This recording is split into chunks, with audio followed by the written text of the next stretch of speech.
जो समाजाने दिलेली उपेक्षा आणि अवहेलना सोसतो तो समाजाच्या भल्यासाठी पसायदान लिहू शकतो आणि सुखिया झाला असे पसायदानातील शब्द प्रत्यक्षात उतरू शकतो। हे सत्य देवांच्याही देही उतरवण्याची योजना कदाचित विधात्याची असावी। म्हणूनच की काय काळजाचा थरार उडवणारा प्रसंग देवांच्या अगस्त्य चित्रमंदिर परिसरात नियतीने घडवला। दिवस गुरुवारचा। देवांच्या अगस्त्य चित्रमंदिराचा परिसर लोकांच्या गर्दीने फुलून गेला होता। मनोरंजनाची आबाळ असलेल्या अगस्ती नगरीला गंगा जमुना या जुन्या जमान्यातील सिनेमा मोहिनी घातली आणि लोकांची तोबा गर्दी प्रेक्षागृहात झाली। देव मोठ्या कुशलतेने परिस्थितीवर नजर ठेवून होते। नेहमीच्याच दिमाख्यात हाही सिनेमाचा खेळ पार पडेल या विश्वासाने ते आपल्या कार्यालयात हातात जपमाळ घेऊन शांतपणे जप करत होते। तोच इतक्यात प्रेक्षागृहातून लोकांच्या शिट्ट्याचा आवाज आला।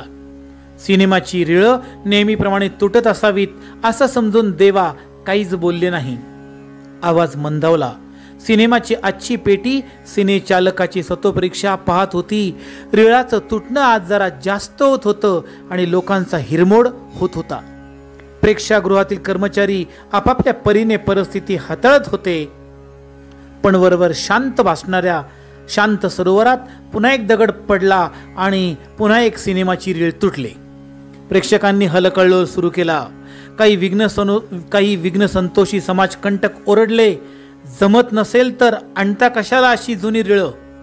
त्यांना शांत करण्याचा प्रयत्न झाला, पण म्हणतात राग आणि माज यांच्या पुढे विनंती टिकाव धरू शकत नाही। झालंय तसंच। काही समाजकंटकांनी खुर्च्यांवर लाथांचा प्रहार सुरू केला, तर काहींनी पायातल्या चपल्या सिनेमाच्या पडद्यावर वेगाने फेकायला सुरुवात केली। याच परिस्थितीत काहींनी अर्वाच्य भाषा ओकायला प्रारंभ केला। आपत्कालीन परिस्थितीत काहींच्या वृत्तीतील राक्षस जागा होतो असं म्हणतात। तेच झालं आणि प्रेक्षकांचा एक जथ्था सिनेमाच्या पडद्यावर आक्रमणासाठी धावला। प्रेक्षागृहात कल्लोळ माजला। तोडा फोडा जोडा अशा शब्दांनी वातावरणातील गंभीरपणा शिगेला गेला आणि परिस्थिती हाताबाहेर गेल्याचा सांगावा देवांकडे गेला। मोठ्या लगबगीने देवा लोकांमध्ये घुसले, पण ऐकतील ते लोक कुठले? लोक तितके ओक याच न्यायाने शिवा आणि अर्वाच्य भाषा ओकली गेली। पण कोकणचा हा देव राक्षसांच्या शिव्यामध्ये संतांच्या ओव्या शोधत होता आणि शांततेसाठी आर्जव करत होता। अहो, पण आज नियतीलाही अशक्य असं काहीतरी करून दाखवायचं होतं।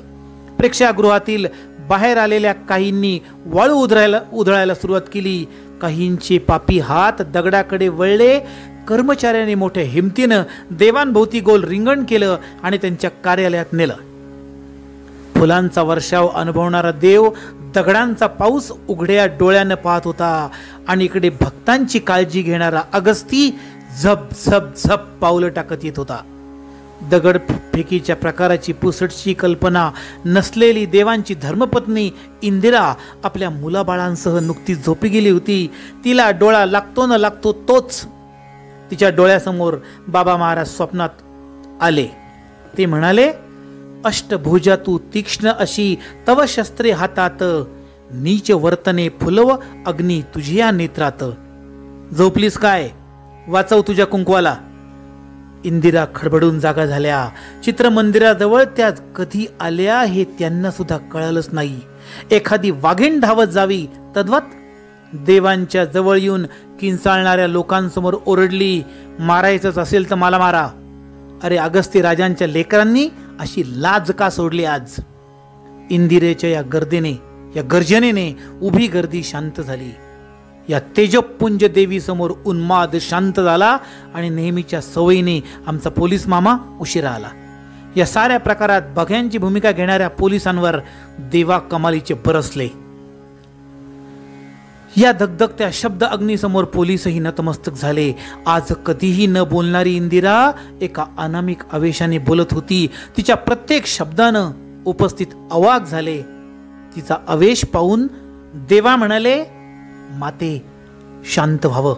देवांची पत्नी इंदिरा देवांनी म्हणाली, अहो, पाप करणारे नीच फार भित्रे असतात। सात्विकतेला भय ते कसलं? सात्विकता म्हणजे पवित्र अग्नी, सगळी मलिनता जाळणारा धगधगता अग्नी. श्रद्धेचं बळ फार मोठं आहे.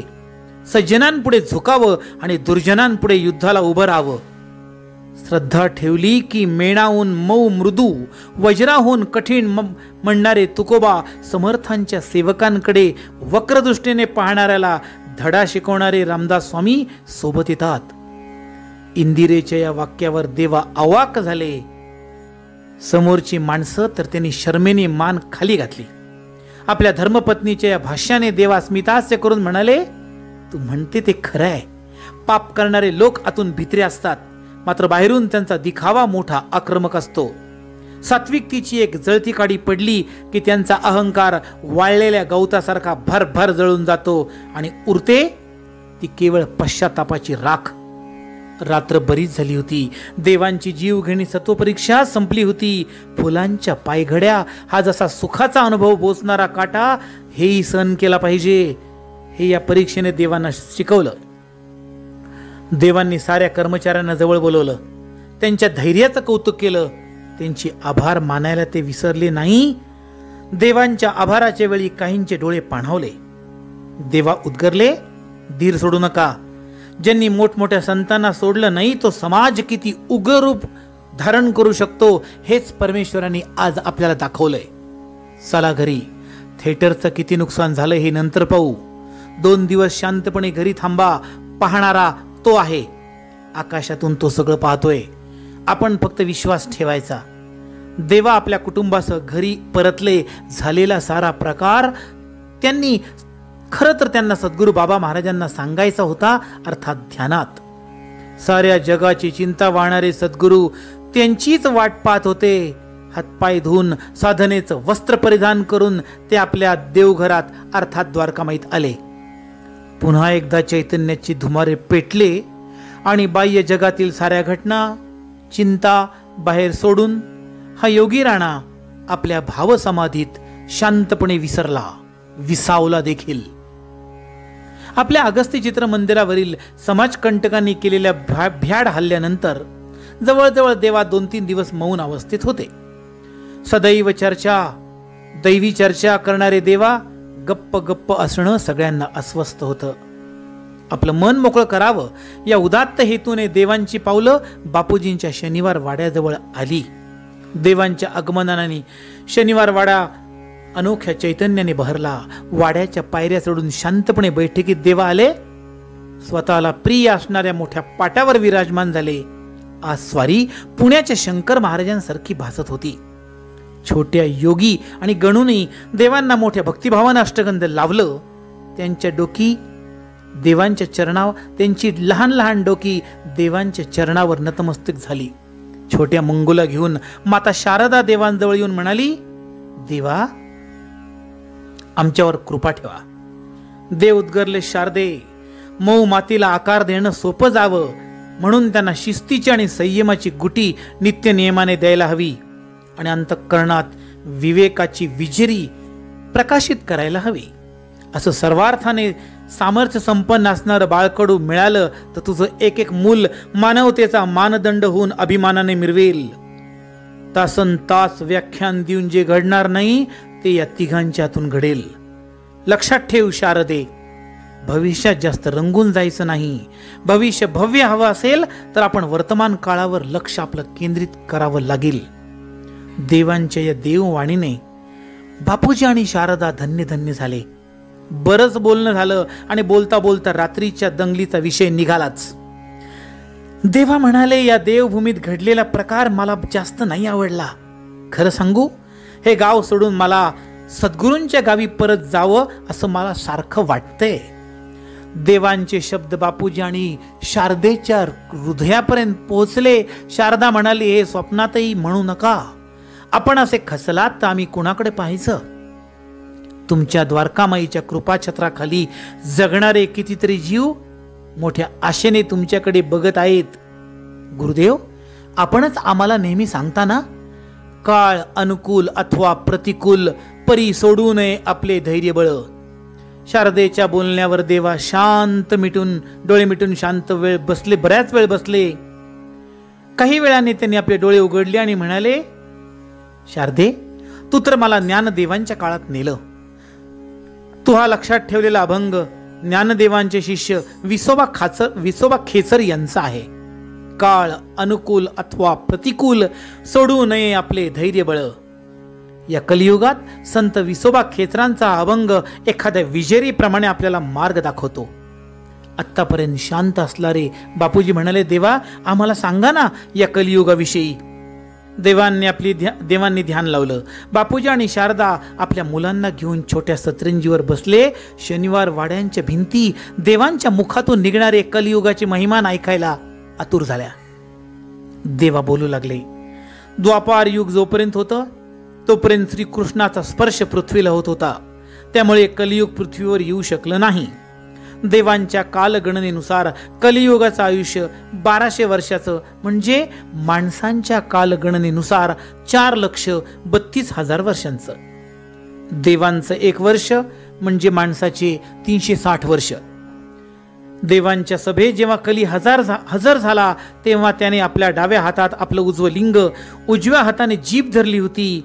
आपल्या युगात घराघरातून नंगा नाच चालू करून सर्वांना माझ्यासारखं करेल असं म्हणणाऱ्या कलीने सांगितलं, भेद, मत्सर, ढोंग हे माझे आवडते गुण असतील.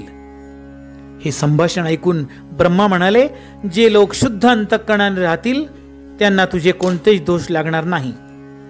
मिथुन, तुळ, कुंभ या राशींच्या लोकांचं प्राबल्य कलियुगात जास्त असतं. या युगातील प्रभावी दैवत शिव आणि मारुती. म्हणून कलियुगात शिव आणि मारुती यांची उपासना जास्त झाली पाहिजे. देवांच्या या विवेचनाने बापूजी आणि शारदा मंत्रमुग्ध झाले. बापूंनी विचारलं, देवा, कलियुगाची वैशिष्ट्य कोणती? देवांनी अंगावर रोमांच आणणारं वर्णन प्रारंभ केलं. कलियुगात लोक संकुचित वृत्तीचे होतील. बरेचसे लोक खादाड असतील. दारिद्र्य असूनही मोठमोठ्या इच्छा लोक बाळगतील. गायी कमी दूध देतील. माणसं श्रीलंपट होतील. माणसं शूद्र सुखात मग्न होतील. बरीच माणसं भ्रष्ट होतील. मूर्ख व्यक्ती स्वतःला पंडित समजू लागतील. संपत्तीच्या मागे लागून बरेचसे लोक भ्रमिष्ठासारखे वागतील. लक्षावधी कुटुंब मौज मजा करत असताना एखादं कुटुंब, लाखात एक कुटुंब धार्मिक कार्य करेल. सत्ताधारी चोराप्रमाणे लोकांना लुबडतील. लोकांची स्मरणशक्ती कमी होईल. विवाह संबंध एकमेकांच्या आवडीने होतील. पैशाशिवाय न्याय मिळणार नाही. कधी दुष्काळ तर कधी हिमवर्षाव होईल. भूकंप, पूर, अवकाळी पाऊस नुकसान करतील. कलियुगाचं सर्वात मोठं वैशिष्ट्य, बरेच लोक पूर्ण आयुष्य न उपभोगता मध्येच जगाचा निरोप घेतील. वृक्ष संपदा कमी होईल.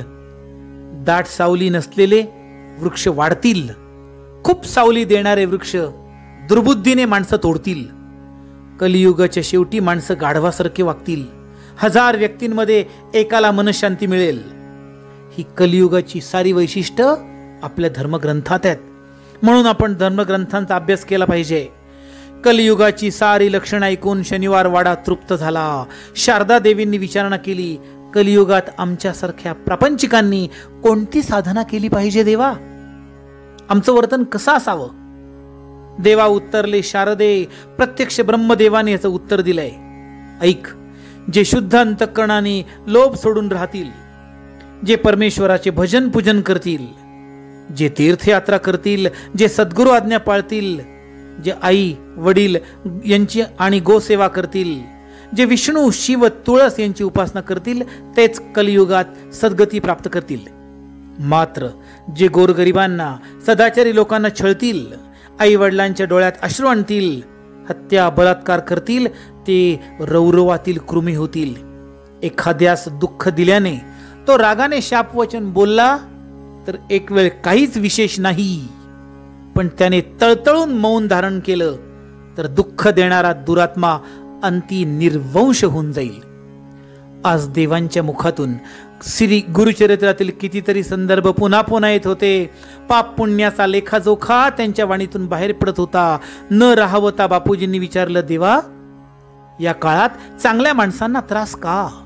क्षणाचाही विलंब न लावता देवा उद्गरले, लक्षात ठेवा, परमेश्वराने मारलेल्या काठीचा आवाज होत नाही, त्या काठीचा वळ उमटतो. देवही मोठा जादूगार आहे. चांगल्या माणसाला त्रास देऊन वृत्तीने निरीच्छ तो बनवतो. हळूहळू मुक्तीच्या दाराने आत घेऊन देव स्वतःच्या मांडीवर अशा सज्जन माणसाला बसवतो. देवांची देववाणी थांबली, शब्द स्थिरावले, नेत्र मिटले गेले, देहबोली लक्षणीय तेजपुंज झाली आणि बापूजींच्या शनिवार वाड्याला श्री नरसिंह सरस्वतींची आठवण झाली, हे मात्र नक्की.